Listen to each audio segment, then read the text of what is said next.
Ora, muito boa tarde a todos. Iríamos iniciar aqui a sessão. Em nome da AIP, gostaria de agradecer a presença de todos, agradecer também aos oradores que se disponibilizaram para estar presente nesta sessão. O mercado laboral, algumas questões. Ao longo de aproximadamente 2 horas, iremos ouvir as intervenções dos palestrantes convidados e haverá no final um período de debate onde as questões serão colocadas pelo chat bate-papo. Daria a palavra já de imediato ao Dr. José Eduardo Carvalho, Presidente da AIP, que fará as boas-vindas a esta sessão. Boa tarde. Não está desativado. Boa tarde a todos. Estão a ouvir? Estão a ouvir? Estamos a ouvir perfeitamente. Boa tarde a todos. Em primeiro lugar, eu gostava de agradecer aos oradores, ao professor Pedro Martins, Jorge Gaspar e João Sergeira, por se terem disponibilizado para estar connosco nesta sessão, e também a todos os que se inscreveram. À medida que, com certeza, que vai decorrer o seminário, vão aparecer mais inscrições. Primeiro assim, vamos cumprir a hora do início da sessão. As razões do seminário, da realização deste seminário, prende-se com o seguinte. Eu constato que há algumas matérias relacionadas com o mercado laboral que dividem os dirigentes associativos e a classe empresarial entre 2 segmentos. Os que têm uma concepção mais liberal do funcionamento da economia e outros que têm menos. E esta é uma das razões que quando somos confrontados com perguntas como os maiores obstáculos que se colocam às empresas, nós acabamos, sem qualquer sustentação, por desvalorizar o impacto na gestão das empresas dessas matérias e sobrevalorizando outras como o licenciamento, a morosidade da justiça, e matérias que acabam por ser menos fracturantes e mais consensuais.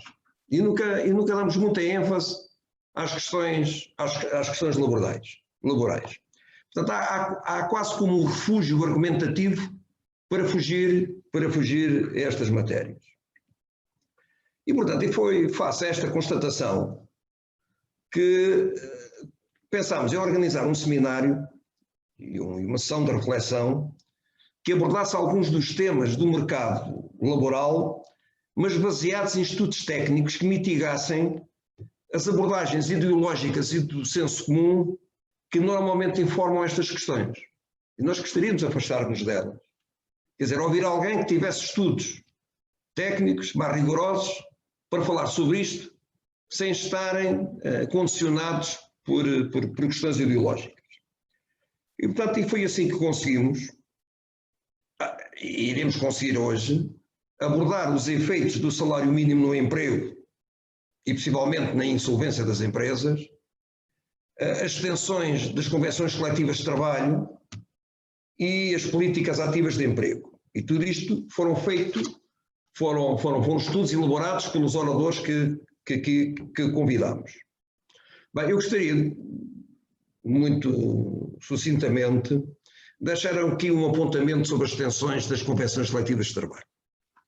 Eu há muitos anos, já há muitos anos que eu não concordo e discordo que um acordo celebrado entre uma elite sindical e uma elite patronal, na qual se otorgam normas e disposições regulamentares sobre carreiras, sobre vencimentos, sobre horários, sobre local de trabalho, sobre mobilidade profissional, se possa estender a todo um setor supostamente representado por essas elites. Isto é, nós estamos a obrigar empresas não filiadas numa associação patronal e a trabalhadores não sindicalizados a aceitarem um acordo que irá condicionar a gestão e a exploração de uma empresa que foi celebrado por pessoas e por entidades a quem não demos qualquer tipo de representação. Portanto, eu sempre discordei disto e vejo os efeitos negativos desta situação. E também acredito que, à medida que se estão a acentuar as disparidades de crescimento e de competitividade entre a Europa e os outros blocos económicos, começa a ser necessário refletirmos sobre a necessidade de descentralizar as negociações sociais para dentro das empresas e atribuir às convenções coletivas as matérias que relevam da ordem pública social e do direito internacional, como a segurança, a saúde, o horário máximo de trabalho, etc. Portanto, eu penso que isto é uma tendência irreversível, não é matéria consensual no movimento e no tecido empresarial, mas gostaria de deixar aqui esta minha posição. Muito obrigado a todos e uma boa sessão. Obrigado, Dr. José Eduardo, pela sua intervenção. Iniciaríamos então aqui as intervenções. Vamos ter 3 intervenções, como estava previsto no programa. A primeira do professor Pedro Silva Martins, sobre as portarias de extensão e o associativismo empresarial. Uma segunda, do Dr. Jorge Gaspar, sobre a importância das políticas de emprego. E uma última intervenção do professor João Sergeira sobre o aumento do salário mínimo e seus efeitos no emprego. Começarias por professor Pedro Silva Martins, que atualmente é professor catedrático na Universidade de Queen Mary, em Londres, foi ex-secretário de Estado do Emprego e durante a sua intervenção no governo foi responsável pelo início do processo de revisão do Código de Trabalho, cujas alterações entraram em vigor em 2014.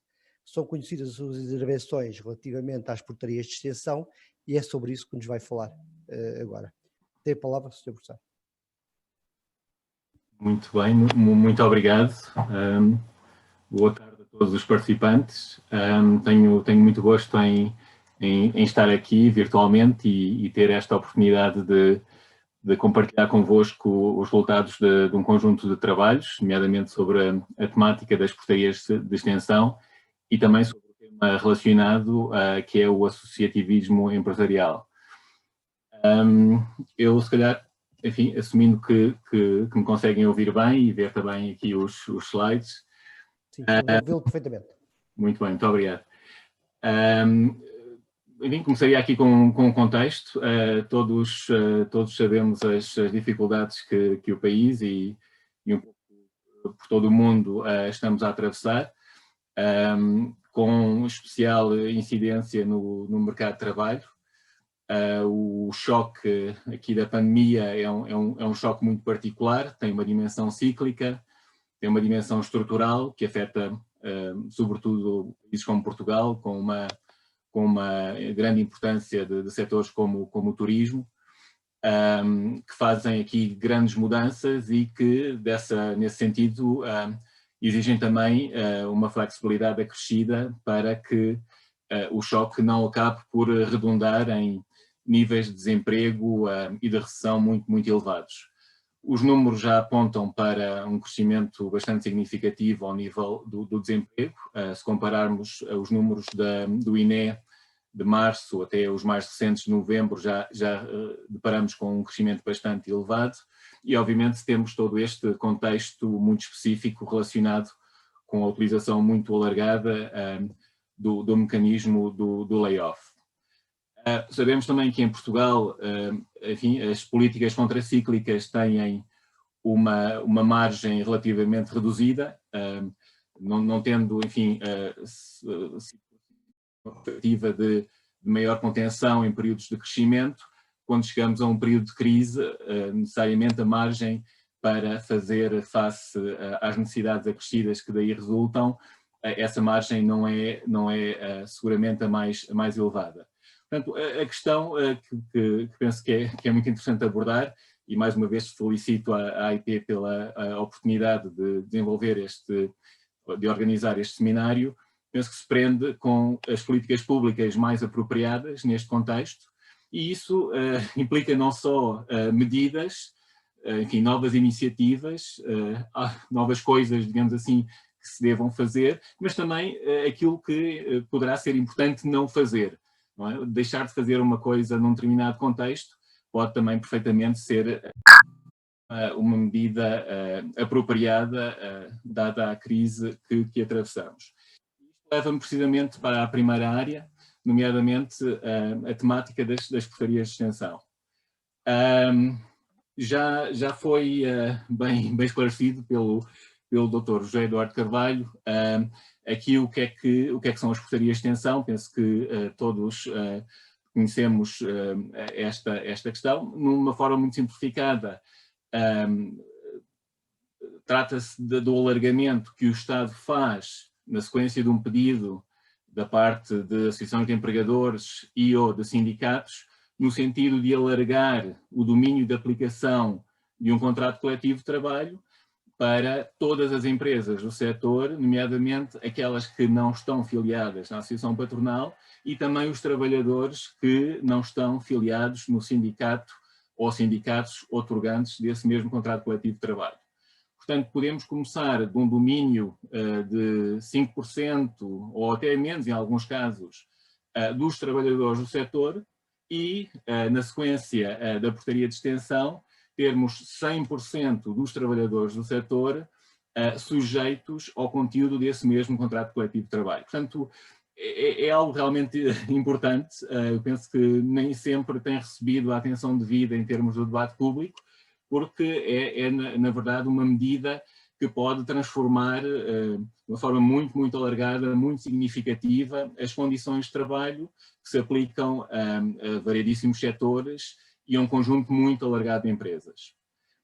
Sabemos também que, por virtude da dimensão muito alargada do Código do Trabalho, as dimensões que são efetivamente, digamos assim, significativas no que resulta do contrato coletivo de trabalho, é muitas vezes aquilo que diz respeito aos salários mínimos para diferentes categorias profissionais. Há também outros aspectos que são relevantes, com certeza, mas eu diria que talvez o mais significativo é o facto de, na sequência de uma portaria de extensão, passarem a ser aplicados salários mínimos para um conjunto muito alargado de trabalhadores e não apenas os trabalhadores com níveis de experiência mais baixos ou em categorias profissionais mais específicas. Então, temos um alargamento dos salários mínimos para várias categorias profissionais que resultam destas portarias de extensão. Obviamente, coloca-se a questão em que medida, como também já foi referido, em que medida é que os outorgantes desses contratos coletivos de trabalho têm uma boa sensibilidade em relação às condições que as outras empresas e os outros trabalhadores estão a enfrentar. E, em particular, numa altura de crise, em que muitas empresas poderão já estar a atravessar dificuldades muito grandes em termos de pagar os salários que já têm que pagar, estarem sujeitas a um aumento salarial adicional na sequência de uma portaria de extensão pode efetivamente ser algo muito complicado, nomeadamente numa perspectiva de manutenção ou de resiliência dos níveis de emprego existentes. Portanto, é realmente uma temática importante, não tem, quanto a mim, recebido importância devida e importa fazer mais estudos sobre esta matéria. Eu dei aqui um pequeno contributo, passaria aqui ao slide seguinte, em duas vertentes. Uma primeira vertente foi desenvolver uma análise daquilo que têm sido as portarias de extensão no contexto da pandemia. Portanto, com a colaboração da doutora Joana Saraiva, que está também aqui a assistir ao webinar, procedemos a uma recolha junto do Boletim do Trabalho e do Emprego às diferentes portarias emitidas durante este período. E assistimos, digamos assim, a um não acontecimento. Isto é, tanto quanto conseguimos compreender, não houve qualquer alteração da parte do Governo em relação à sua postura, nomeadamente no sentido da emissão quase automática de todas as portarias de extensão que foram solicitadas pelos outorgantes. Temos assim um número bastante alargado de portarias, 34 portarias emitidas durante este período, em que o contexto da crise, penso que já era sebejamente conhecido, portarias essas que vão afetar um número de quase 150 mil trabalhadores, aliás, que já terão afetado ou que estão a afetar um número de 150 mil trabalhadores, com um aumento salarial médio provocado pela portaria de quase 3%. Portanto, temos um contexto que eu diria que é um pouco peculiar, para alguns talvez até um pouco difícil de compreender, ao mesmo tempo que, através do layoff, enfim, o Governo, o Estado, a Segurança Social está a apoiar um número muito alargado de empresas e trabalhadores em termos de pagamento de salários, temos também o próprio Estado a obrigar as empresas a aumentar os salários desses mesmos trabalhadores. Obviamente, aumentar salários em termos gerais é algo positivo, é algo que todos devemos procurar desenvolver. Os salários são obviamente um instrumento muito importante para a melhoria dos níveis de vida.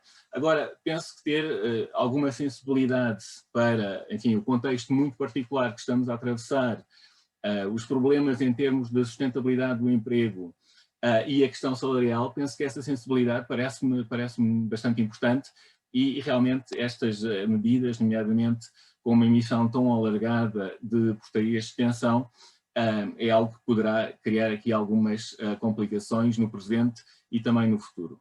E faço aqui uma referência a um estudo que desenvolvi, que olha para os efeitos ao nível precisamente do emprego, da política adotada no princípio da década, nomeadamente no contexto da crise de 2011-2013, em que, na sequência dos compromissos assumidos ao nível do memorando de entendimento, desenvolveu-se uma suspensão da emissão das portarias e uma subsequente introdução de critérios de representatividade, de forma a condicionar essa emissão a níveis considerados razoáveis de representatividade, nomeadamente do lado patronal.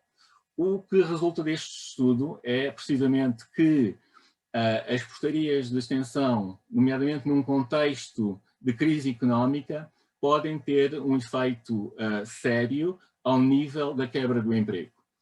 Eu passo a seguir aqui, enfim, aqui um pequeno gráfico que ilustra o resultado principal desse estudo. É um estudo que eu conduzi juntamente com um colega economista da OCDE, foi publicado há uns meses atrás, numa revista académica. Sem entrar aqui em grandes pormenores técnicos, este tipo de avaliações tem sempre uma dificuldade que tem a ver com a necessidade de estabelecer o chamado contrafatual, isto é, tentar perceber o que é que teria acontecido, neste caso ao nível do emprego, caso uma determinada medida não tivesse sido introduzida.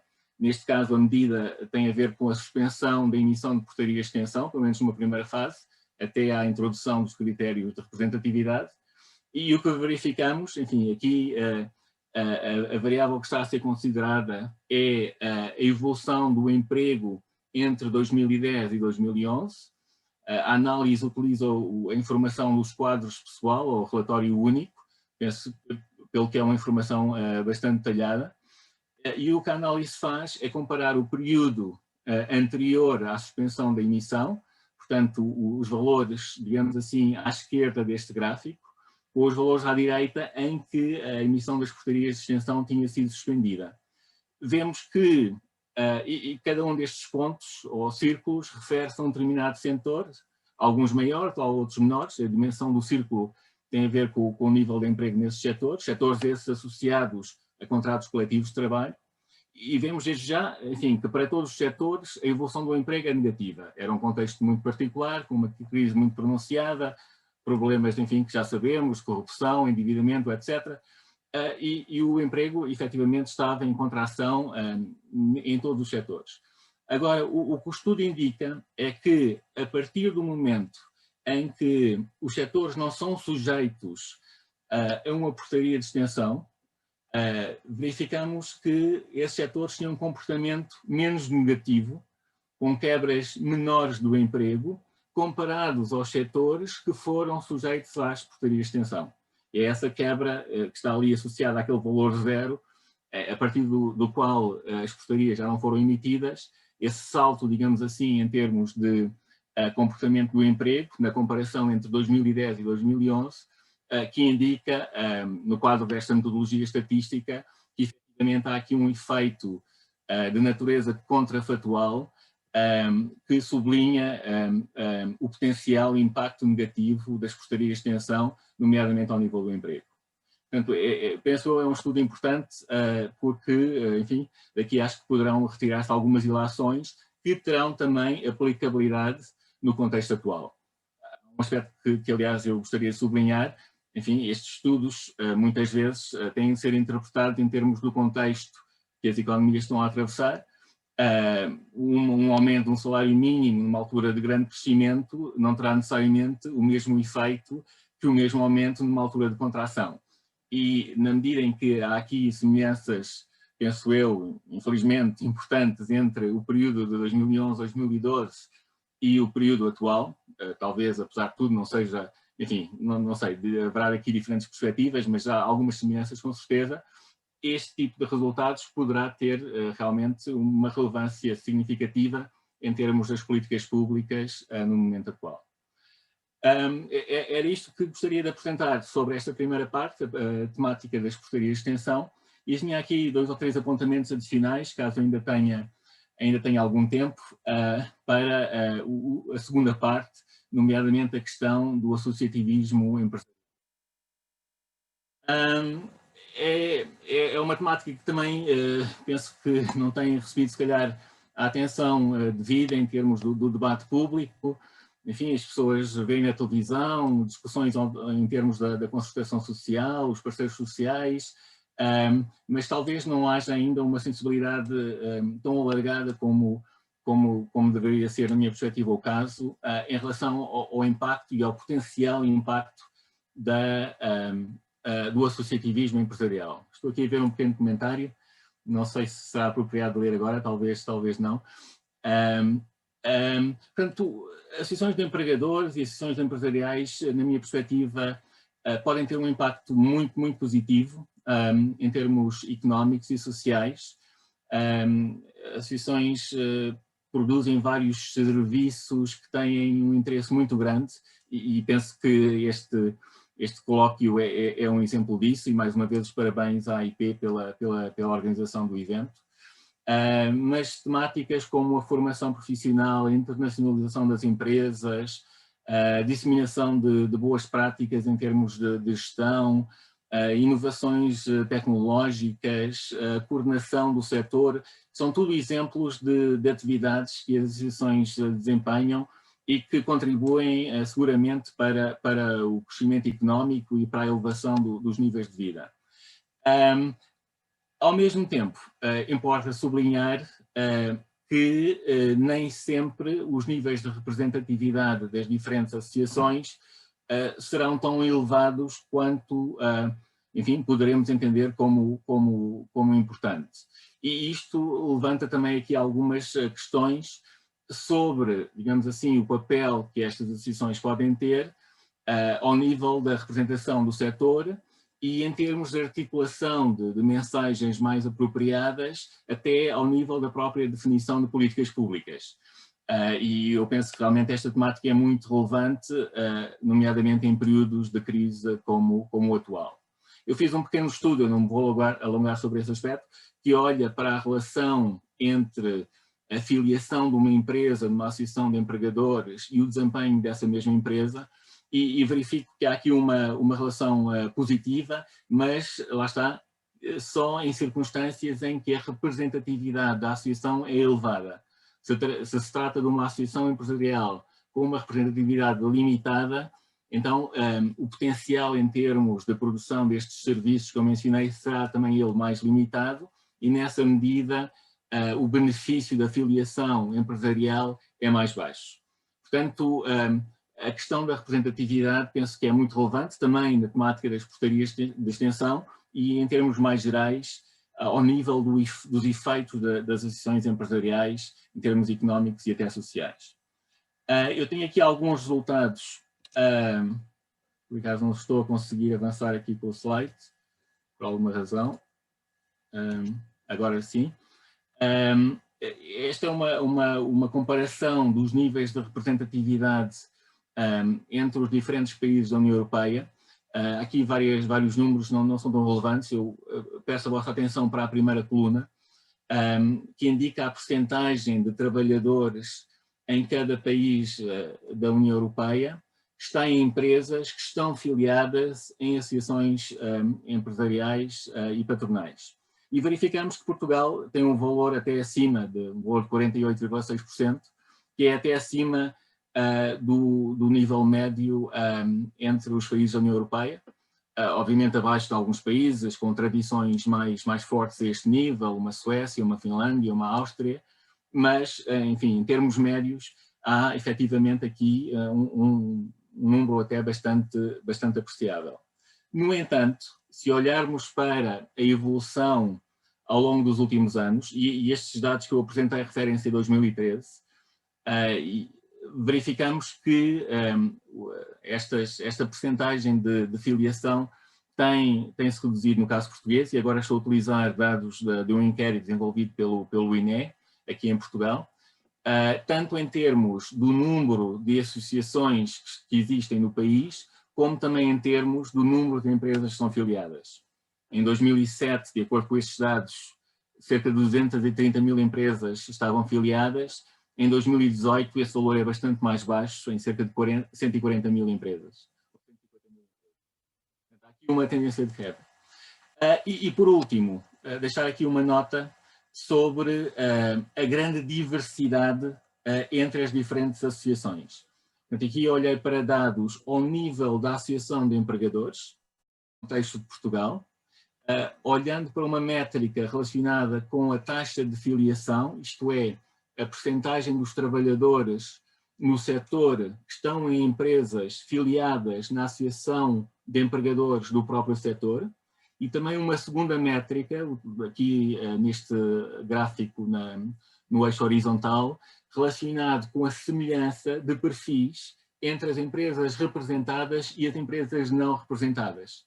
A taxa de filiação até pode ser relativamente elevada, mas ser uma filiação muito concentrada em empresas com determinadas características, nomeadamente empresas de grande dimensão. Isso obviamente é bom a vários níveis, mas pode levar a algumas questões em termos da consonância entre o discurso, digamos assim, e as políticas preconizadas pela associação e os interesses do setor de uma forma mais alargada. E o que verificamos é um contexto de grande heterogeneidade.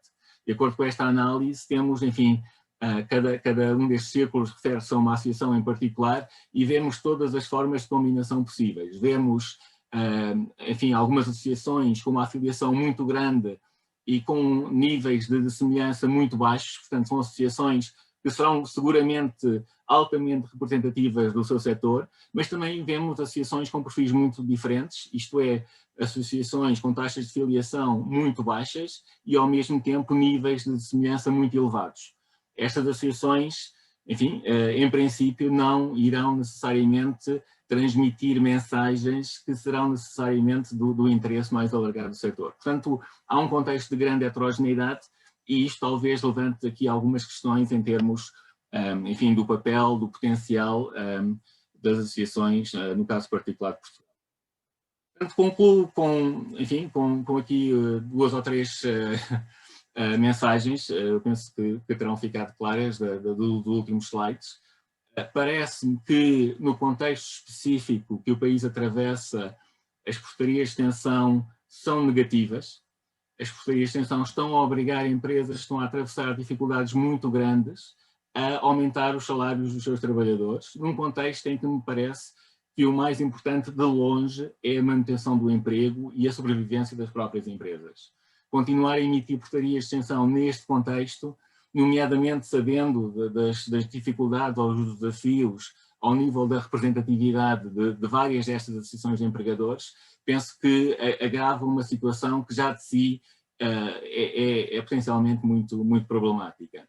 Como é que ultrapassamos esta situação? Eu penso que parte do processo tem a ver com o crescimento da representatividade do associativismo empresarial.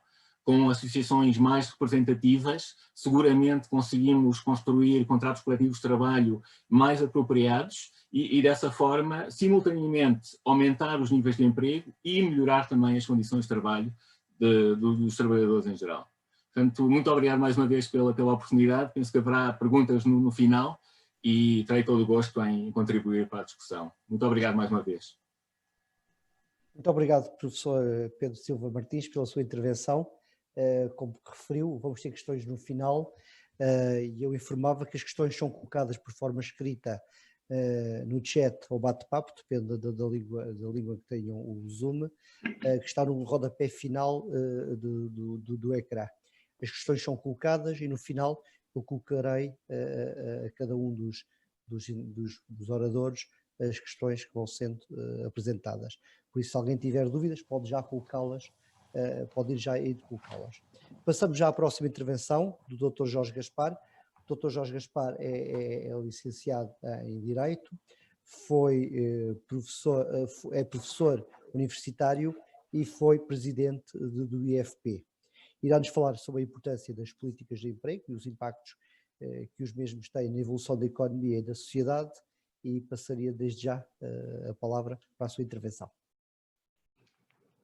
Muito obrigado, muito boa tarde a todos. Naturalmente começo por agradecer o convite da AIP para hoje poder estar convosco a debater estes temas.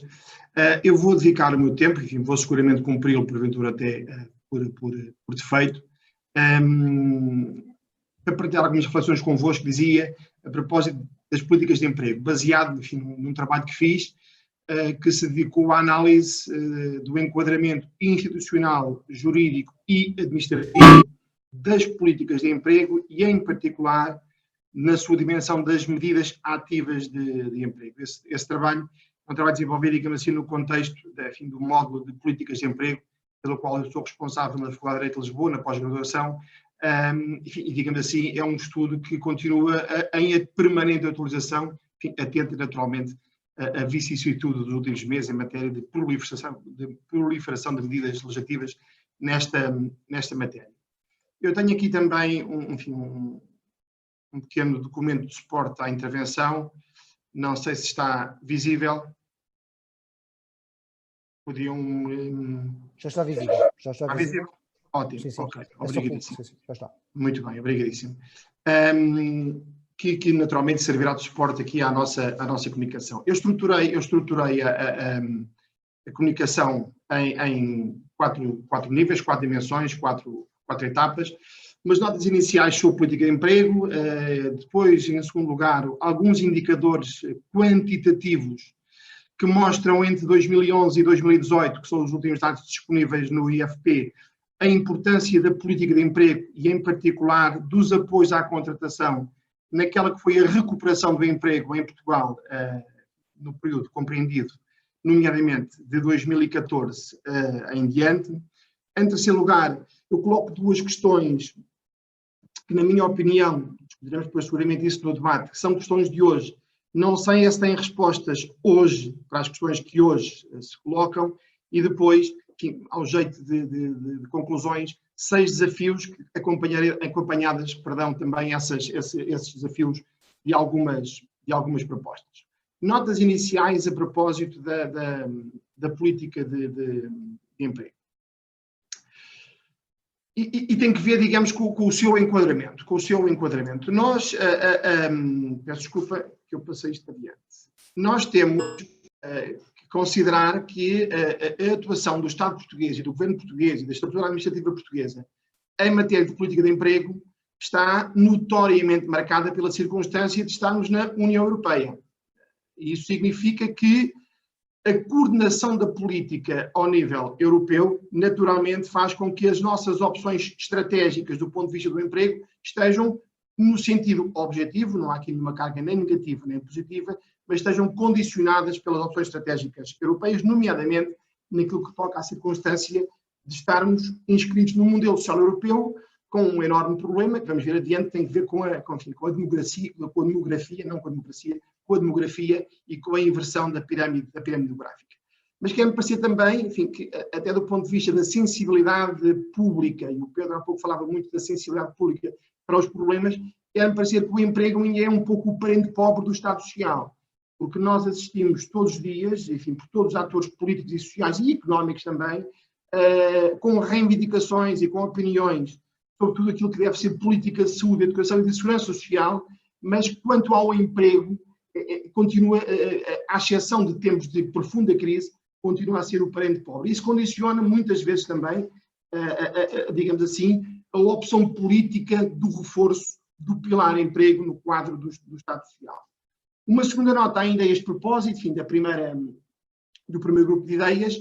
Quando falamos de emprego, falamos também numa dimensão coletiva, não falamos apenas de uma dimensão económica ligada às empresas e àquelas entidades que são as empresas que criam emprego, mas temos também aqui a lógica, no quadro daquilo que é um enquadramento europeu, dos interesses gerais económicos e sociais. E isto é muito relevante, veremos também adiante, espero ter a oportunidade para o fazer, é muito relevante no que toca também àquelas que são as limitações por obediência aos princípios de concorrência e de respeito pelas ajudas de Estado que estão sempre perante as opções políticas que se nos colocam.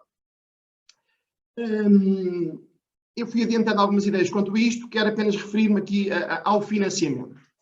O financiamento das políticas ativas de emprego, ou das medidas em particular ativas de emprego, vem fundamentalmente por duas vias. Taxa social única, portanto, contribuições para a segurança social e Fundo Social Europeu. Acontece que, enfim, digamos assim, no sistema de vasos comunicantes entre Orçamento da Segurança Social e Fundo Social Europeu, muitas vezes o Estado português tem necessidade de recorrer ao financiamento por força do Orçamento de Estado, justamente, é o caso, hoje, em plena pandemia, justamente por falta de capacidade da Segurança Social para alavancar, o Pedro há pouco também falava nessa dimensão contracíclica, para alavancar as medidas ativas de emprego e, portanto, de apoio à criação de emprego e, numa primeira fase, aliás, também discutiremos isso, de apoio à manutenção do emprego. Aquele segundo indicador que ali está, enfim, é aquilo que muitas vezes explica a circunstância de as políticas ativas de emprego, se não forem verdadeiramente contracíclicas, gerarem por um lado déficit e gerarem por outro lado dívida, que de alguma forma tem que ser paga. Quando eu digo de alguma forma, não estou a ser irónico, porque ou é paga literalmente, ou é paga com recurso, digamos assim, a descontos do FSE, a compensação pelo Fundo Social Europeu, e portanto boa parte do financiamento europeu que nestas circunstâncias e nestas alturas chega a Portugal é já para pagar faturas em atraso no que toca às medidas ativas de emprego. Estamos plenamente nesse contexto.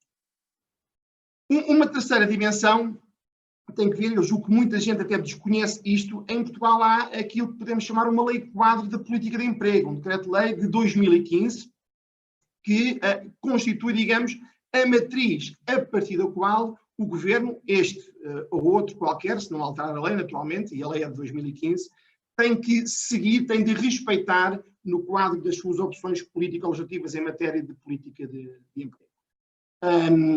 Eu chamo aqui a atenção em particular para este segundo indicador, porque quer-me parecer, e é também, enfim, digamos assim, uma crítica que resulta da análise que faço também deste diploma e de tudo aquilo que a partir disso desenvolve, do ponto de vista concreto da definição das medidas ativas de emprego, e muitas vezes o Estado confunde regulação com regulamentação.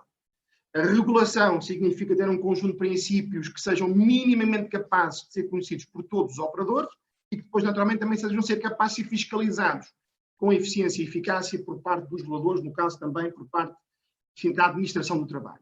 Aquilo que se passa muitas vezes, temos aqui um exemplo também dos dias de hoje, com estas três dimensões, digamos assim, dos apoios ao mercado de trabalho em pleno contexto de pandemia, com o apoio extraordinário à manutenção do posto de trabalho, com o incentivo extraordinário à normalização da atividade empresarial e com o apoio extraordinário à reforma progressiva, que é um autêntico esparguete legislativo, que é um exemplo de hiperregulamentação, que é exatamente o contrário da regulação.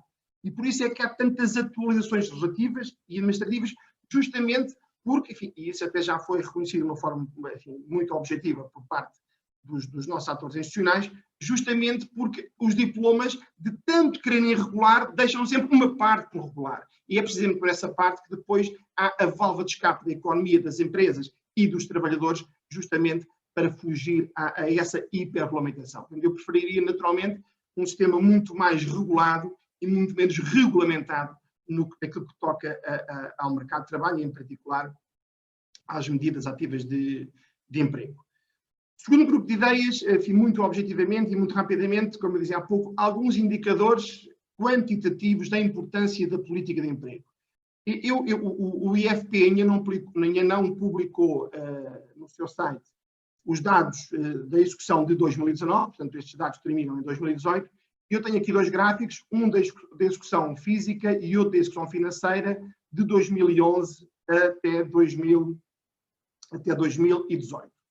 A execução física, portanto, em milhares de trabalhadores abrangidos, trabalhadores desempregados abrangidos, nós tivemos aqui um pico em 2014, 2015, com mais de 200 mil pessoas, é justamente quando se começa a dar a recuperação do emprego, e não são as medidas ativas de emprego que criam o emprego. As medidas ativas de emprego colmatam uma falha de mercado, justamente promovendo o auxílio às empresas para o fazer. Há aqui, penso eu, uma evidência da dimensão contracíclica no que toca justamente à diminuição do número de abrangidos nos anos em que a economia, por si só, já tinha recuperado algum dinamismo para, paulatinamente, ir criando emprego, independentemente de alguma almofada financeira por parte do Estado, em particular por parte dos apoios à contratação. Mas reparem que temos aqui, nestes anos críticos, mais de 200 mil abrangidos. No que toca ao esforço financeiro do Estado português, nesta matéria, execução física em milhões de euros. Ela acompanha naturalmente a execução financeira. Reparem, temos aqui em 2014, 2015, mais de quase 150 milhões ano em apoios à contratação, que vão descendo naturalmente também depois dessa altura, justamente pelas razões que eu há pouco também acrescentava. Duas questões de hoje, como eu dizia, para duas respostas que eventualmente hoje ainda não estão a ser dadas. A primeira é porventura não provocatória, porque eu confesso que até não gosto da expressão, mas não comum.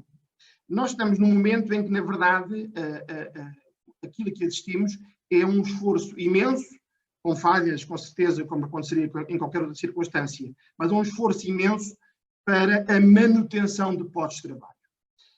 E a questão que eu aqui coloco, enfim, daqui a alguns meses, porventura anos, tal como o Pedro dizia também, podemos fazer a prova contrafáctica daquilo que eu vou dizer. A questão que eu coloco neste preciso momento é se depois do fim de todos estes apoios à manutenção do emprego, nós não vamos ter de recorrer a um conjunto maciço de apoios à criação de emprego, justamente porque o desemprego vai surgir na sequência do fim das medidas de apoio à manutenção de postos de trabalho.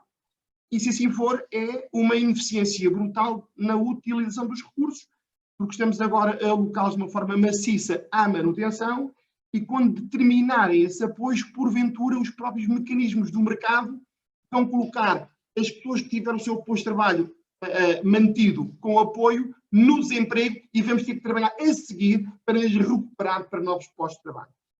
É uma perplexidade que eu deixo aqui para discussão, mas quer-me parecer que da forma como o sistema está a ser desenhado, caminhamos, enfim, não vou dizer inexoravelmente, mas caminhamos muito provavelmente para uma subida brutal do desemprego, na medida em que vão terminando as medidas de apoio à manutenção, e portanto do ponto de vista da alocação de recursos, teremos aqui um duplo esforço. Para mais, e este ponto também me parece bastante importante, para mais, num ponto de viragem da economia e do próprio paradigma económico. Estou aqui perante duas pessoas catradas de economia, não vou naturalmente aventurar muito por aí, longe de mim tal ideia, mas aquilo que acontece hoje, em contexto de pandemia, para mim, não é propriamente o início, mas a aceleração dessa tendência. O que significa que, provavelmente, nós hoje estamos, aqui o plural majestático significa Estado, significa apoios públicos, nós hoje estamos a apoiar a manutenção de empregos que, porventura, estão a caminho de se tornar obsoletos. E isso é mais, ou será mais, se tal se confirmar, será mais uma razão para a provável ineficiência naquilo que são hoje os apoios, eficiência proativa, digamos assim, de futuro, de apoios à manutenção do emprego. E, portanto, o ponto aqui é também um ponto dilemático. Apostar na manutenção de emprego obsolescente e obsoleto ou apostar na criação de emprego em áreas de mercado que sejam áreas emergentes e necessitadas de competência, portanto, também elas emergentes. É evidente que para isso acontecer, e aqui entramos, enfim, digamos aqui na segunda entrada deste slide, que para isso pudesse acontecer, os recursos que hoje estão a ser utilizados na manutenção dos postos de trabalho tinham que ser utilizados como almofada social e como apoio social ao desemprego. Não apoio à manutenção do emprego, mas de uma forma muito rápida, muito intensiva, apoios na circunstância do desemprego. E é exatamente nessa medida que eu coloco, e reparemos que temos aqui uma data pré-pandemia, estávamos em janeiro de 2020, no quadro de comunicação da Comissão Europeia ao Parlamento e ao Conselho, para a proposta de um sistema europeu de resseguro do desemprego. E, portanto, assumir, digamos assim, esse pilar justamente para almofadar o desemprego numa circunstância em que adiante se terá que... Peço desculpa pela moda que aqui passou. Se terá que trabalhar adiante na circunstância da criação de... Uma segunda questão de hoje, enfim, que eu não sei se está a ter resposta hoje, tem que ver com a sempre muito discutida precariedade e segmentação do mercado de trabalho. E eu sobre isto quero dizer basicamente 3 coisas muito, muito sintéticas. Historicamente, não apenas em Portugal, mas em toda a União Europeia, a contratação a termo tem sido utilizada como um instrumento de política de emprego, nomeadamente em 2 dimensões: para apoio à contratação de jovens e para apoio à contratação de desempregados de longa duração, que continuam a ser 2 grandes problemas do mercado de trabalho em Portugal. Independentemente de haver ou não haver crescimento económico, independentemente da intensidade desse crescimento económico, portanto também de criação de emprego, são, digamos assim, os 2 grupos que, do ponto de vista da sua vulnerabilidade, estão mais expostos. O ano passado, final do ano passado, no quadro de uma alteração ao Código de Trabalho, o artigo 140 deixou de prever a possibilidade de contratar a termo trabalhadores à procura de primeiro emprego, maioritariamente jovens, e também deixou de prever a possibilidade de contratar a termo desempregados de longa duração. Manteve apenas essa circunstância, essa possibilidade, para desempregados de muito longa duração, portanto 24 meses de inscrição e não 12 para desempregados de longa duração. O que significa que dificultou nessa circunstância histórica, há um ano atrás, a contratação de jovens e a contratação de desempregados de longa duração. Então, das empresas que queiram ir ao mercado contratar um determinado perfil de competência, numa lógica de contratação a termo, sabem que para estes 2 perfis etários, digamos assim, e de desemprego, não tem essa possibilidade. Ao mesmo tempo, e naquilo que eu reputo uma lógica que é a introdução do período experimental também como instrumento de política de emprego, ao mesmo tempo o Código do Trabalho alargou justamente para trabalhadores à procura de primeiro emprego, portanto jovens, e desempregados de longa duração, alargou o seu período experimental para 180 dias, retirando os 90 que era, e mantém-se o prazo regra, mas na verdade cada vez menos regra, atento ao aumento do número de exceções. O que significa é que estamos a colocar o período experimental, que é já tempo de contrato de trabalho, como um momento em que estamos a permitir que essa circunstância neutralize, digamos assim, a falha de mercado que resulta da circunstância de ter sido retirada a contratação a termo para jovens e trabalhadores de longa duração. Ao mesmo tempo também, terceira indicação que aqui temos, o próprio estágio profissional, os próprios estágios profissionais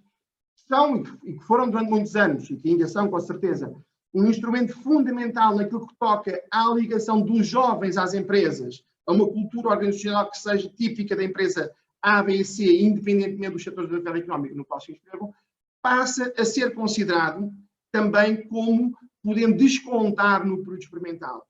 Eu quero parecer que este desafio aqui, apelidei aqui, nesse trabalho, apelidei um pouco de engenharia sociolaboral, de uma composição de interesses, mas quero-me parecer que do ponto de vista da gestão, que é aquilo que na verdade aqui também estamos a discutir, do ponto de vista da gestão, digamos, e peço desculpa pela expressão, mas abastar de um pouco os instrumentos, tornando-os, ou procurando torná-los, aquilo que eles não são. Eu preferiria, naturalmente, a manutenção da contratação a termo, pura e simples, como um instrumento de política ativa de emprego.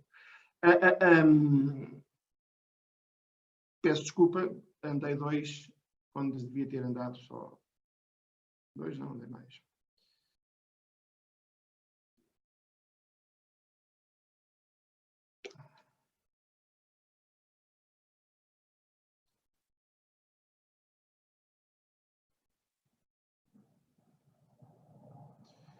Peço desculpa, mas...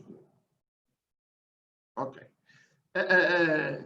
Aqui temos. O que eu dizia, precisamente, é que, independentemente da natureza do vínculo, aquilo que resulta do enquadramento, repito, institucional, jurídico e administrativo das políticas ativas de emprego, na sua ligação à realidade do mercado de trabalho, tal como eu interpreto essa ligação, é justamente a necessidade de focar as políticas ativas de emprego na empregabilidade dos trabalhadores e, portanto, na suscetibilidade de entrar no mercado de trabalho ou de se manter no mercado de trabalho num determinado posto de trabalho, independentemente da natureza do vínculo, justamente que essa empregabilidade pode justificar a contratação ou a manutenção do posto de trabalho por parte de uma determinada empresa que seja a entidade empregadora.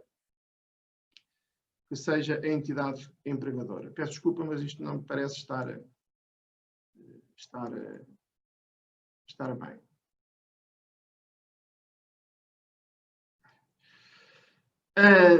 Agora sim. 6 desafios.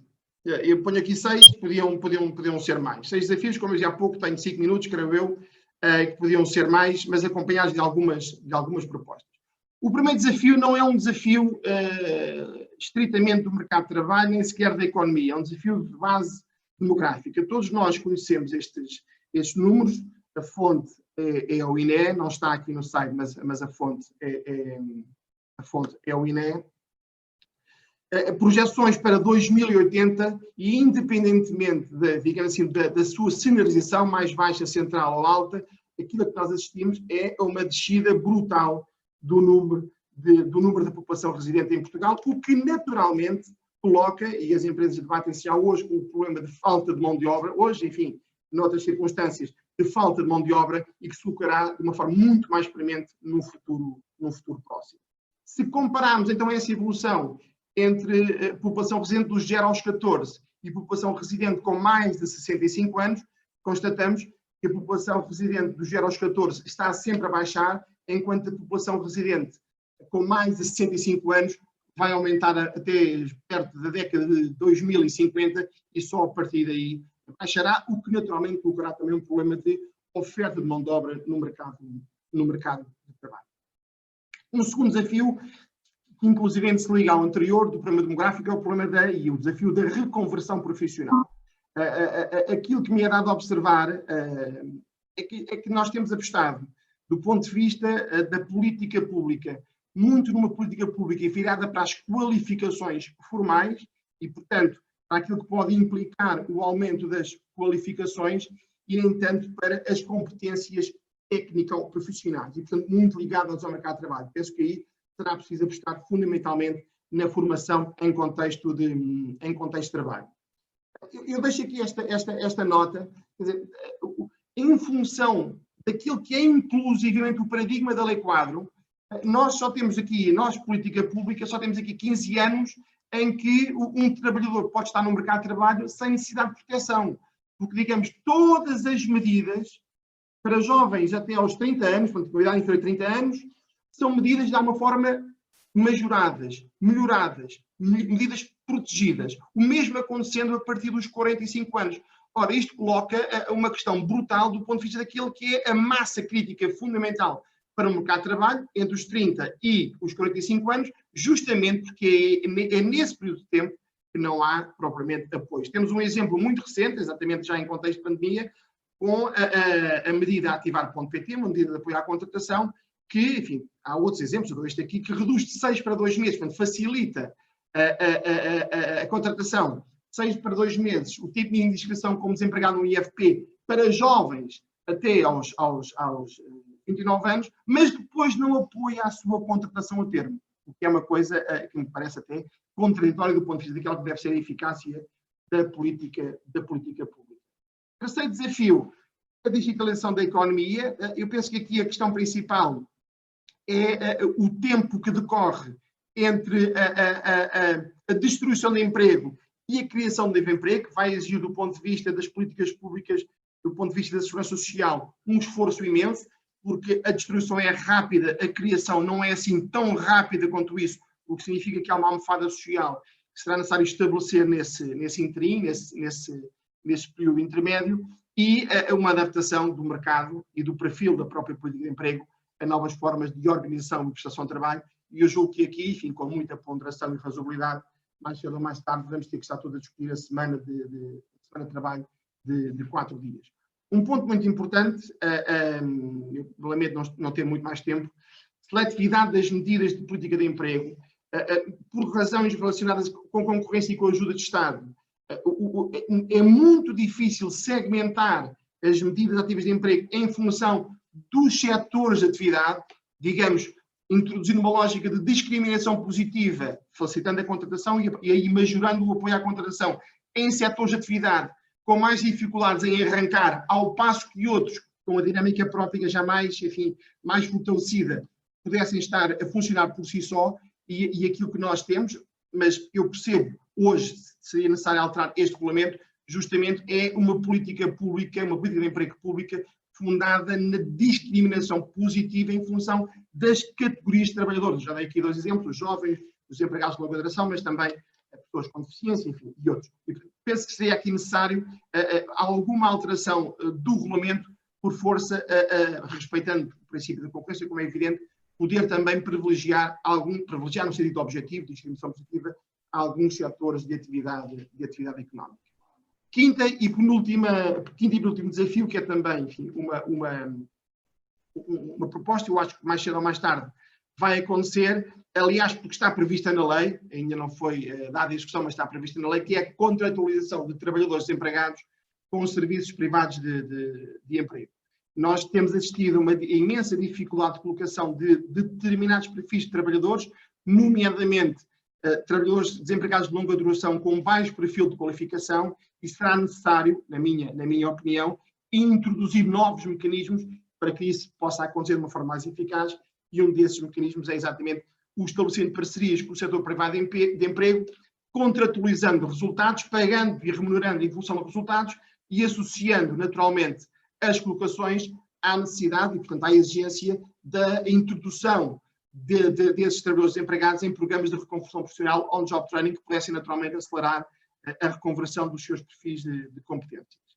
O Pedro já falou muito aqui, e eu não vou repetir, da questão contracíclica da política de emprego, vou apenas referir aqui a última e quarta entrada. Penso que mais cedo ou mais tarde, até por questões relacionadas com a sustentabilidade económica e com a escassez de recursos financeiros para alimentar políticas ativas de emprego, que naturalmente não podem criar despesa estrutural, na minha opinião, será necessário considerar a hipótese de diversificar a natureza do apoio, conjugando apoios financeiros, portanto, apoios quantitativos, com a introdução de apoios e de prestações qualitativas para aquelas empresas e organizações que estejam a criar emprego. Por exemplo, enfim, haverá outras hipóteses, mas a definição daquilo que eu chamava aqui uma grelha de mérito, isto é, de um perfil de majorações, por exemplo, associadas à contratação pública, privilegiando empresas, nesses cadernos de encargos, que estivessem a criar emprego e não empresas que não o estivessem a criar ou que estivessem a destruir emprego. Não sei se cumpriu o tempo, se falhei foi por 1 minuto ou 2, e, enfim, agradeço imenso a oportunidade e a vossa atenção. Muito obrigado. Muito obrigado, Dr. Pedro Jorge Gaspar, pela sua intervenção. Relembro uma vez mais que as questões são colocadas por chat ou bate-papo, em função do que tenham no vosso monitor, e são colocadas no final, serão colocadas no final aos intervenientes. Podem já colocá-las de imediato para, quando terminarmos esta intervenção, entrarmos no período de debate. A próxima intervenção é do professor João Cerejeira. O professor João Cerejeira é doutorado em Economia, é professor da Universidade do Minho e fez parte da equipa que fez o primeiro estudo técnico-científico que se debruçou sobre estas questões do impacto das políticas do salário mínimo nas empresas. A palavra é a sua, Sr. Professor, para nos falar um bocadinho sobre esta temática. Muito boa tarde a todos, muito obrigado pelo convite, portanto é um gosto assistir também aos outros colegas de painel e é um gosto estar convosco, portanto fico também disponível para ouvir os vossos comentários e tudo que seja útil também para melhorarmos o trabalho e a nossa investigação nesta área do mercado de trabalho, nomeadamente estas questões do impacto do salário mínimo no emprego e noutras variáveis relevantes também do mercado. Bom, nós vamos começar, eu iria começar a minha apresentação, ou, digamos, tem duas componentes. Uma primeira que é para rever, se quisermos, como é que nós podemos ler o impacto do salário mínimo no emprego, nomeadamente as diversas variáveis que ao longo deste processo medeiam a relação entre o salário mínimo e o emprego. E depois, numa segunda parte da apresentação, então, faria referência a alguns resultados de um estudo recente que fiz com outros colegas da Universidade do Minho e que neste momento está em fase de submissão, portanto, de revisão científica para uma revista da especialidade. Bom, então, quando nós temos uma subida de salário mínimo, muitas vezes associa-se logo diretamente a salário mínimo ao emprego e como é que nós podemos aferir o impacto. Bom, em primeiro lugar, importa então referir ou analisar os vários passos de compor as várias passagens que podemos observar desde o aumento do salário mínimo, que implica um determinado aumento nos custos de trabalho. Nós vamos ver a seguir o que é que pode estar por trás do maior aumento dos custos de trabalho associado a uma subida do salário mínimo. Os custos de trabalho aumentam os custos totais das empresas, que podem ou não refletir, e daí estar a seta não estar a cheio, pode ser ou não refletidos em variações dos preços praticados. As variações dos preços e dos custos implicam variação também nas margens e na rentabilidade das empresas e um número significativo de estudos mostra que há uma relação negativa com o emprego, outros mostram que não há relação estatisticamente significativa e um número mais reduzido, mas também significativo de estudos até mostram que possa haver até uma relação positiva com o emprego. Mas, de qualquer forma, quando nós queremos analisar a relação de salário mínimo com o emprego, importa perceber estes vários passos intermédios e como é que cada uma das empresas ou de cada um dos setores se coloca entre estes passos intermédios. Numa primeira fase, a primeira relação, qual é o efeito do salário mínimo nos custos de trabalho? E esse aumento, um aumento do salário mínimo, impacta positivamente nos custos de trabalho, mas vai depender de várias variáveis. Em primeiro lugar, vai depender da incidência. Ou seja, definimos como incidência a percentagem de trabalhadores que recebe o salário mínimo anterior.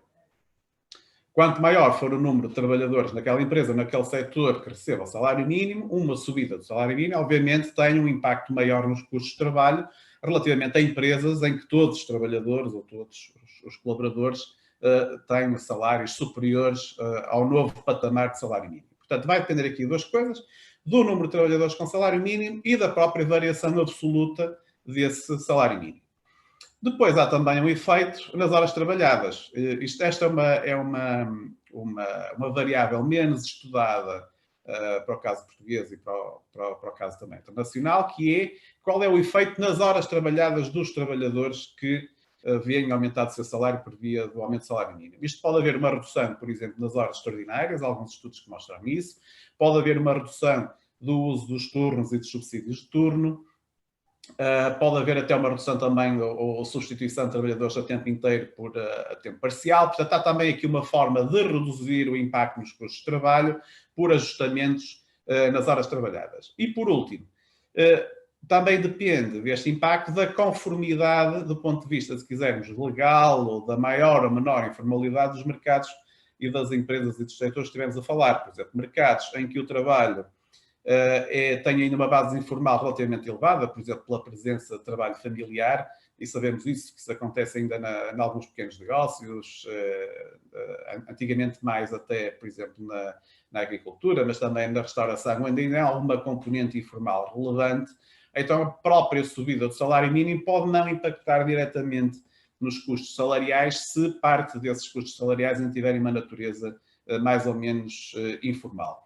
E, por último, também dependem da capacidade de passar alguns benefícios salariais extra salário mínimo, e estamos aqui a falar subsídios, por exemplo, ou prémios de produtividade, ou subsídios de transporte, ou de outra natureza, para o próprio, ou seja, transformar uma redução nesses benefícios em compensação com a subida do salário mínimo. Portanto, esta relação não é direta, há aqui algumas variáveis que há que ter em conta, assim como a relação entre o aumento dos custos do trabalho e os custos total também não é direta. Vai depender da natureza da empresa, não é? Quanto maior, obviamente, for a dependência dessa empresa em termos do trabalho como fator principal, ou seja, quanto maior for o peso dos custos do trabalho nos custos totais, a subida de salário mínimo será mais relevante. Depois depende também aqui de questões, podemos dizer, ao nível tecnológico. Se há maior ou menor capacidade de substituição de trabalho por tecnologia, é algo, por exemplo, estamos a ver, por exemplo, na grande distribuição, a substituição dos caixas de supermercado por máquinas de pagamento automático. Portanto, isso é algo que é visível, mas isso também pode acontecer em empresas, na sala de serviços, mas das empresas industriais. Na capacidade de substituição de trabalho não qualificado por trabalho qualificado, na minha tese de doutoramento, estes foram os aspectos que eu explorei. Portanto, de facto, as subidas de salário mínimo aparentemente estão associadas a uma troca de trabalhadores menos qualificados por crescimento do emprego de trabalhadores mais qualificados. E, por último, a subida do salário mínimo associada a um custo adicional do trabalho, induzir uma maior produtividade do trabalho por haver maior formação profissional. Aqui não temos evidência de estudos empíricos para o caso português, a evidência internacional também não é propriamente clara, mas poderia ser um canal que pudesse explicar que a subida dos custos de trabalho não impactasse diretamente ou na mesma proporção nos custos totais das empresas.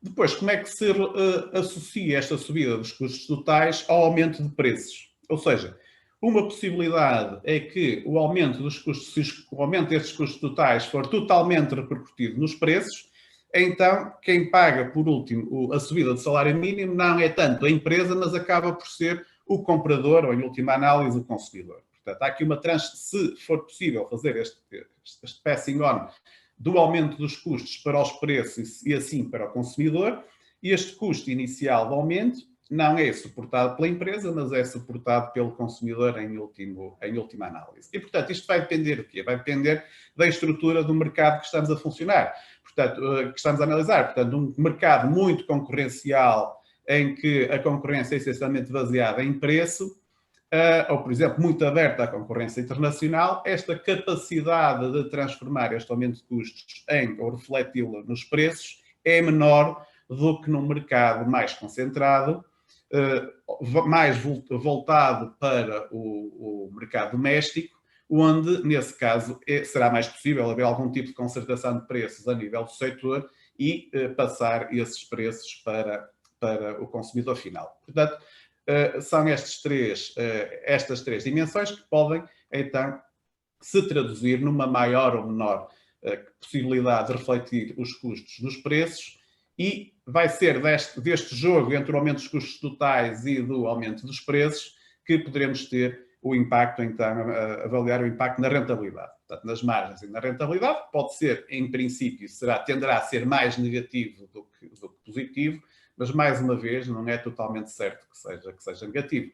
Depois, a ligação entre o impacto nas margens e no emprego ainda vai depender ainda de uma outra dimensão adicional, que é os custos do despedimento e os custos da contratação. E, obviamente, aqui, não vou focar novamente, mas tudo tem a ver com as questões de contratação a termo. Obviamente, uma empresa que tenha mais trabalhadores a receber o salário mínimo e que grande parte do seu emprego é emprego de cariz temporário, o custo do despedimento é diferente de uma empresa que tem trabalhadores com contratos sem termo. Portanto, isto vai depender também do contexto nacional e da respectiva legislação de trabalho e da regulação de trabalho entre os vários mercados. Portanto, há aqui vários passos intermédios que poderíamos identificar desde a subida do salário mínimo até ao impacto no emprego. Bom, o que é que nos diz a evidência internacional, e para o caso português também é corroborado? Quem é que são os trabalhadores mais afetados?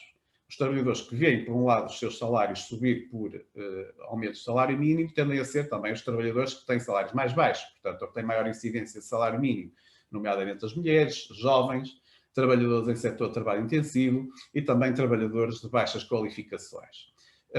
Tendencialmente, também serão estes grupos mais afetados em termos de volume de emprego quando sobe o salário mínimo. Alguns números em termos de comparação internacional, portanto, estes são números os mais recentes que existem, que estão disponibilizados no Eurostat. Portanto, Portugal continua a ser um dos países da Europa com salário mínimo mais baixo, quer em termos nominais, quer em termos de paridades de compra. Portanto, esta figura coloca Portugal no grupo 1 dos países com salários mínimos mais baixos em termos de paridades de compra. Quando nós analisarmos as variações de salário aqui já em termos nominais, e ou seja, ocorridos na última década, entre julho de 2010 e julho de 2020, Portugal está no grupo dos países, efetivamente, que subiu, observou um crescimento de algum modo significativo no salário mínimo, mas estas subidas também foram acompanhadas de forma, podemos dizer, desigual entre grupos de países europeus. Portanto, enquanto os grupos da zona euro, os países da zona euro, tenderam a observar uma subida do salário mínimo inferior à subida observada em Portugal. E estamos a falar da Alemanha, da França, da Holanda, da Irlanda, por exemplo. Os países, nomeadamente os países de leste, observaram subidas muito significativas do salário mínimo neste período, e nomeadamente acima também da subida observada para Portugal. Portanto, nós podemos situar Portugal aqui num grupo intermédio de países, não só em termos do valor nominal do salário mínimo atual, mas também em termos da variação que foi observada na última década. No entanto, e isto aqui é o principal ponto de discussão quando se discute se há margem ou não para subir o salário mínimo, Portugal é dos países da amostra que apresentam o maior valor do índice CAITES. O índice CAITES é uma forma muito simples de medir a relação, ou seja, mede a relação entre o salário mínimo e o salário mediano. Portanto, basicamente mede quanto é que o salário mínimo está próximo do salário que está a meio da distribuição salarial. Obviamente, nós podemos olhar para isto de dois ângulos. Portanto, um ângulo possível é dizer que o salário mínimo está muito elevado, porque está muito próximo do salário mediano. Outro ângulo possível é dizer que o salário mediano é que está abaixo e, portanto, a culpa do índice de CAITES estar muito acima dos valores para os outros países europeus não é o salário mínimo português estar muito elevado, é o salário médio português, ou mediano neste caso, ser muito baixo. Seja de uma forma, seja de outra, não deixa de ser de destacar que mesmo relativamente a países como a França, que tradicionalmente apresentava estes valores mais elevados na Europa, Portugal é atualmente sem grande... portanto, está claramente entre o grupo dos países que apresenta este índice de CAITES mais elevado. Isto o que é que quer dizer? Quer dizer, quanto mais subir o salário mínimo, maior vai ser a percentagem de trabalhadores afetados por essa mesma subida. Ou seja, uma subida, quanto maior o índice de CAITES, subidas percentuais idênticas vão ter um impacto maior nos custos laborais das empresas relativamente a países em que têm o índice de CAITES mais baixo. Portanto, isto é importante quando se discute também, por exemplo, as variações salariais entre países. Quando nós vimos há pouco que os países de leste tinham índices de subidas percentuais de salário mínimo mais elevadas que o caso português, mas também são países que têm um índice de CAITES mais baixo. Ou seja, apesar de subirem percentualmente mais o salário mínimo, o seu impacto nos custos laborais das empresas é menor precisamente por terem uma menor proporção de trabalhadores com salário mínimo. Bom, e o nosso estudo que, portanto, realizamos ao longo deste ano pretendeu o seguinte: por um lado, avaliar algo que já existem centenas de estudos para a realidade internacional, muito menos, portanto, talvez não chegue a uma dezena, pouco mais que uma dezena, para a realidade portuguesa, avaliando qual é o impacto das subidas, nomeadamente das subidas da última década, que relativamente à última década praticamente não há estudo nenhum para a economia portuguesa. Portanto, qual o impacto das subidas recentes de salário mínimo no emprego. Vimos também nos lucros, que é algo que, regra geral, não tem sido analisado, e, adicionalmente, para o caso português, não havia qual é o efeito destas subidas recentes do salário mínimo nos encerramentos das empresas. Aqui com uma variante, aqui um aspecto também inovador, que é comparar estes efeitos entre empresas em stress financeiro ou com dificuldades financeiras versus as restantes empresas. Portanto, isto é um trabalho conjunto com os colegas Fernando Alexandre, Pedro Dação, da Universidade de Coimbra, e o Helder Costa e Miguel Portela, da Universidade de Minho. Portanto, primeiro aspecto, esta década, relativamente ao estudo que falou e que fizemos até para o professor Pedro Martins, na altura secretário de Estado, como encomenda, aí nós estávamos a analisar a subida do salário mínimo num período de crise financeira, que foi essencialmente do período de 2009 a 2013. Ora, aqui há uma diferença significativa. Nós estamos a analisar o efeito da subida do salário mínimo, não num período de crise, mas num período em que houve, apesar de tudo, algum crescimento do PIB e uma diminuição relevante e significativa da taxa de desemprego a partir de 2013. Portanto, há aqui um aumento do salário mínimo que coincide temporalmente, com alguns desfazamentos, mas quase a nível semestral, com uma descida significativa do desemprego. Porquê é que isto acontece? Aparentemente há aqui algo contraditório, mas que de alguma maneira pode ser explicado, pode ser reconciliado com várias razões. Portanto, uma primeira razão, com a expansão do turismo, que é um setor em que, nomeadamente a restauração, uma parte muito significativa do trabalho é pago com o nível de salário mínimo.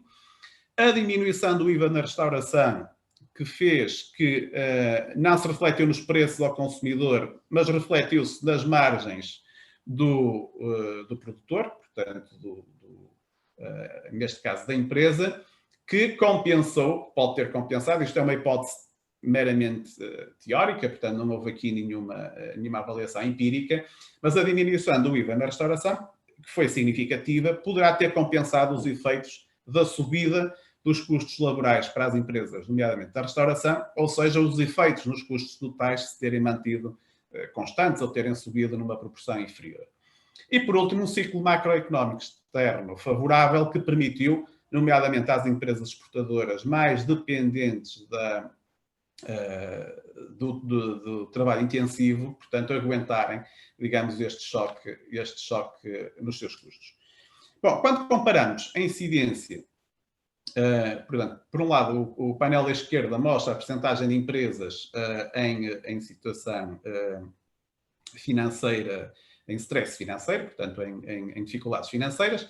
É uma descida, de alguma maneira, significativa desde 2014, mas estas empresas tendem a apresentar também uma taxa de saída do mercado, de falência, de dissolução,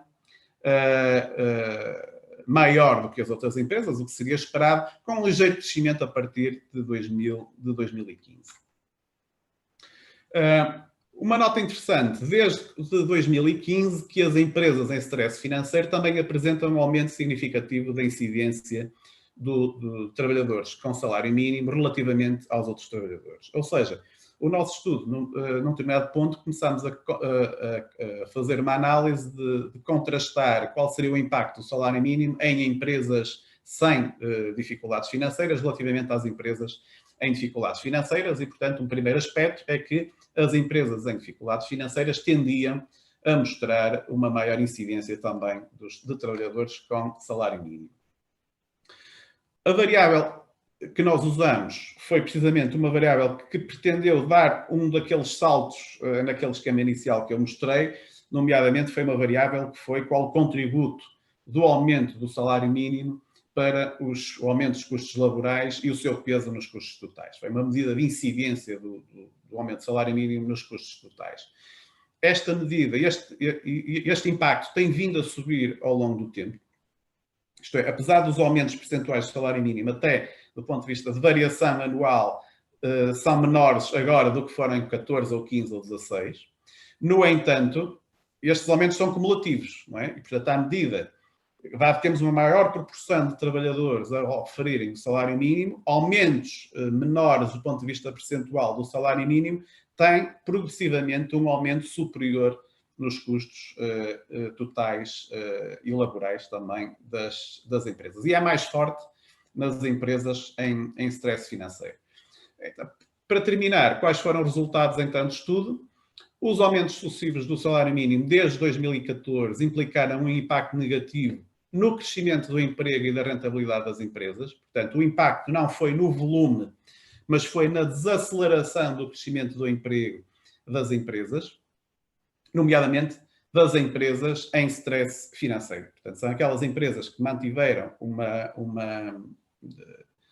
problemas financeiros ou mais frágeis do ponto de vista financeiro, aquelas que apresentaram uma desaceleração mais forte no crescimento do emprego e nesse caso, desse grupo de empresas, portanto, um decrescimento do emprego, uma diminuição do volume de emprego e no crescimento da sua rentabilidade. E depois, uma das conclusões que também achamos inovadora é que nós estudamos o efeito dos aumentos do salário mínimo no encerramento das empresas. E a conclusão que chegamos é que estes aumentos de salário mínimo contribuíram para o acelerar do encerramento das empresas em stress financeiro, ou seja, para a redução do número de empresas, podemos chamar assim, zombie na economia. Portanto, aquelas empresas que apresentam, portanto, estão, podemos dizer, financeiramente falidas, mas que se mantêm no mercado em elaboração. E este aumento do salário mínimo contribuiu para a saída, ou para acelerar a saída dessas empresas do mercado, e desse ponto de vista, até pode ter um efeito positivo na subida da produtividade agregada, deixando, por um lado, fazendo aumentar a produtividade média da economia, porque são essencialmente empresas com menor produtividade, aquelas que saíram por efeito da subida do salário mínimo, mas também por terem permitido, podemos dizer assim, dar oportunidade de mercado às empresas mais viáveis e mais produtivas. E, portanto, estas foram as conclusões deste estudo. Portanto, muito obrigado pela vossa atenção. Espero ter cumprido o tempo previsto e fico disponível para qualquer questão ou para qualquer esclarecimento. Muito obrigado, professor João Serjeira, e certamente deixou-nos aqui um conjunto de pistas que lhes vão motivar boas questões agora no debate que se segue. As questões, como eu disse, são colocadas por escrito, as pessoas podem colocar ou podem fazer o seu comentário, são colocadas depois aos oradores. Coloco aqui uma primeira questão que foi lançada por Ana Paula Rafael e que é uma afirmação que diz que o impacto do salário mínimo tem um efeito exponencial nas diversas categorias profissionais que nunca é levado em conta. Deixava já aqui à discussão, ao comentário de todos. Não sei quem quer começar. Talvez o professor João Serjeira, que terminou agora, se pudesse já comentar. Esse é um ponto muito relevante, que é qual é o efeito spillover, e pronto, isto é um palavrão basicamente para dizer aquilo que está na pergunta. Como é que os aumentos de salário mínimo impactam também nos trabalhadores que já recebem acima do novo salário mínimo? O que é que a evidência internacional mostra? Mostra que há algum efeito spillover, mas que se vai esbatendo rapidamente. Ou seja, há um efeito nos trabalhadores que recebem imediatamente acima do salário mínimo, um pouco acima, 5, 10% acima, mas esse efeito esbate-se ao longo do tempo. Um aspecto que não foi estudado ainda, nem para a economia portuguesa e quanto é o meu conhecimento, há muito pouco a nível internacional, que é qual é o efeito do salário mínimo no crescimento dos salários dos outros trabalhadores da empresa que oferem acima do salário mínimo. E aí alguma evidência internacional mostra que tem havido, de facto, quanto maior for a incidência do salário mínimo na subida dos custos laborais, menor é o crescimento do salário das outras categorias profissionais.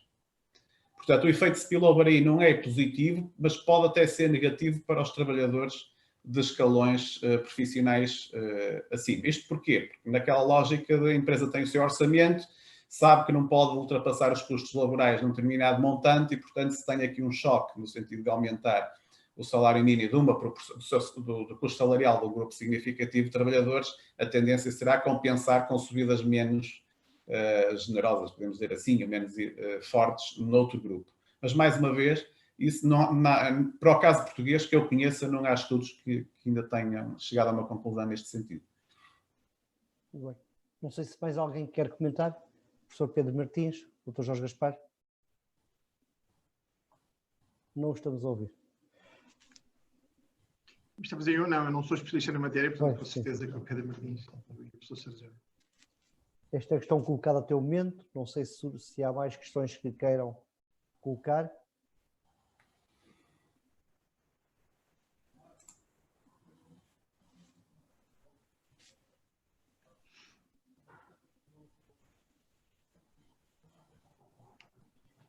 Eu aproveitava enquanto não há mais questões. Há uma questão que colocava o Dr. Jorge Gaspar, que é sempre uma questão que me faz aqui alguma confusão em termos de cenário futuro, que é quando falou da redução da mão de obra disponível que vamos ter ao longo do tempo, não é? Vamos ter necessidade de mais mão de obra e, por outro lado, vamos começar-se a falar na semana dos 4 dias. Isto acaba por ser aqui um fator. Ora, menos mão de obra, menos horas trabalhadas, esta discussão quase que não vai existir no futuro. Eu percebo a pergunta, não sei se estou de acordo com o pressuposto. Desde logo porque semana de 4 dias não implica necessariamente menos horas trabalhadas. As horas trabalhadas podem ser as mesmas, como podem ser menos, naturalmente, mas não implica necessariamente a diminuição do número de horas trabalhadas, não é? Por um lado. Por outro lado, julgo que, enfim, que aquilo que é a tendência acentuada do paradigma da indústria 4.0 vai naturalmente fazer com que, enfim, estão aqui dois economistas brilhantes para dizer melhor do que eu, vai fazer naturalmente com que, bem acompanhados por uma gestão capacitada, a produtividade por trabalhador aumente e naturalmente também por isso permita, enfim, digamos, a abordagem da semana de 4 horas sem prejuízo da produtividade e naturalmente também sem prejuízo a posteriori da competitividade da própria organização. Não me parece, Filipe, que esse seja o problema. O problema é, obviamente, enfim, a lógica gradual, por setor de atividade, enfim, paulatina, concertada, justamente para que não irrompam aqui algumas, enfim, perturbações naqueles que são os processos normais. Muito bem, muito obrigado pela sua resposta. Mais questões que queiram colocar?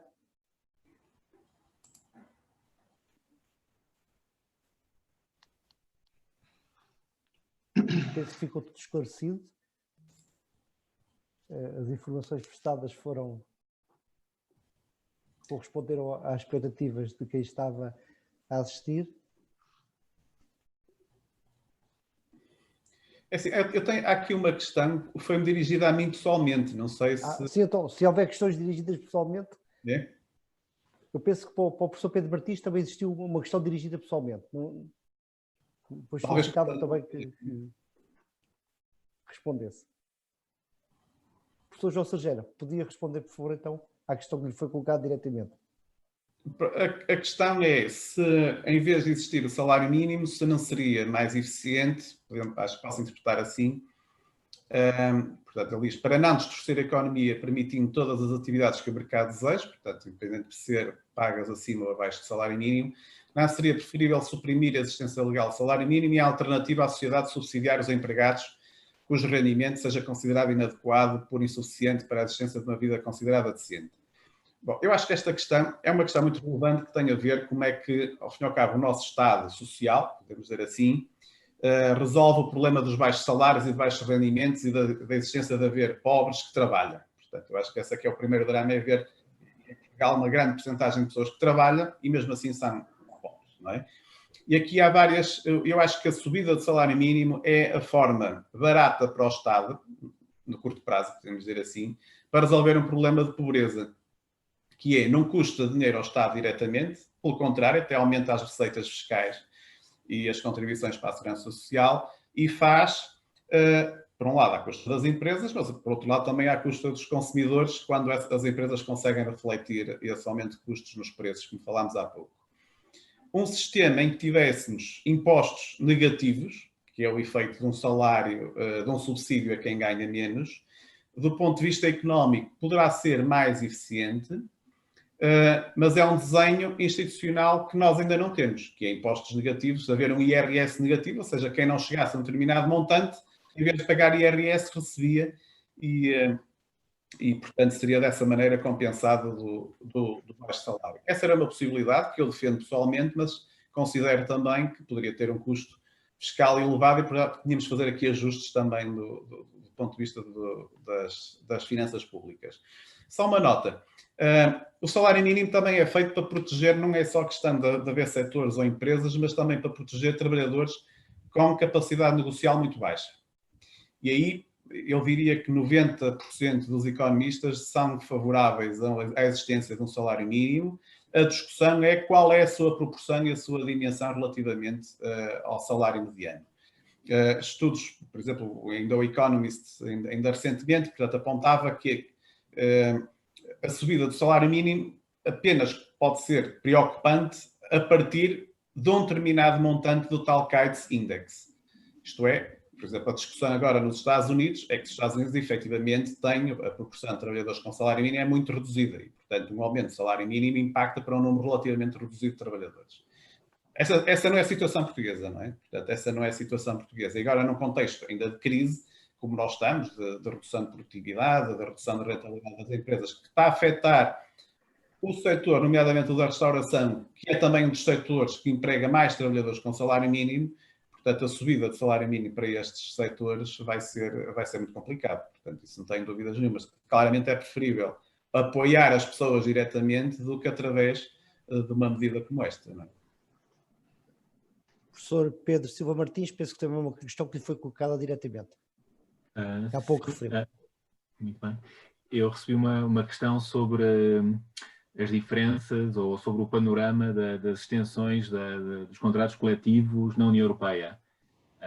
E eu já respondi até diretamente também, indicando que há uma grande diversidade de situações na União Europeia, também porque a própria situação da contratação coletiva é muito diferente de país para país. Temos uma Europa de Leste que em geral não faz muita contratação coletiva, com poucas associações empresariais, com sindicatos também com uma importância relativamente reduzida, e em que as extensões não são aplicadas, com uma ou outra exceção. A Eslováquia, por exemplo, as extensões dos contratos coletivos não são aplicadas. Depois tem o modelo anglo-saxónico, onde, mais uma vez, a contratação coletiva tem uma dimensão muito reduzida, essencialmente aplica-se ao nível da empresa, raramente ao nível do setor, e aí também as extensões não se colocam. Depois temos continentais, uma Alemanha, uma Holanda, em que há extensões, mas são sujeitas à representatividade das partes, nomeadamente da associação empresarial ou da associação de empregadores outorgante. Por exemplo, no caso holandês, se não estou enganado, é exigido uma representatividade de 50% ou 55% para que a extensão possa ser feita. Caso contrário, a extensão não é emitida pelo governo. E penso que se compreende a lógica, não é? Portanto, havendo uma representatividade baixa, as condições que são estabelecidas no contrato coletivo, em princípio, poderão não ser apropriadas para o setor como um todo, não é? E depois há outros países que seguem o modelo português, ou ao contrário, Portugal seguiu esse modelo, nomeadamente o caso de França, em que há extensões muito alargadas, tanto que o desfazamento entre, por exemplo, a taxa de filiação sindical e a taxa de aplicabilidade dos contratos coletivos é enorme. Apenas 5% dos trabalhadores na França são sindicalizados. No entanto, os contratos coletivos aplicam-se a mais de 90% dos trabalhadores do país. Portanto, uma situação ainda mais extrema que no caso português, em que a taxa de filiação sindical é estimada em cerca de 10%. Portanto, há aqui uma grande diversidade de situações, mas eu diria que haverá aqui talvez um padrão em que os países que têm uma abordagem um pouco mais cautelosa em relação à temática da extensão tendem a ter melhores resultados em termos de mercado de trabalho. Como não há mais questões, não sei se algum dos nossos oradores quer acrescentar alguma coisa ao que foi dito, às vossas intervenções. Não havendo mais questões, dávamos então por encerrada, agradecendo em primeiro lugar aos oradores e às suas excelentes intervenções, que nos ajudaram a refletir neste momento, nos ajudarão para o futuro também a fazer toda a reflexão necessária, e agradecer aos todos que participaram nesta sessão, a todos que estiveram desse lado a acompanhar-nos ao longo desta hora e meia. Muito obrigado a todos. Muito boa tarde. Muito obrigado. Muito obrigado. Até breve. Obrigado. Obrigado também. Obrigado.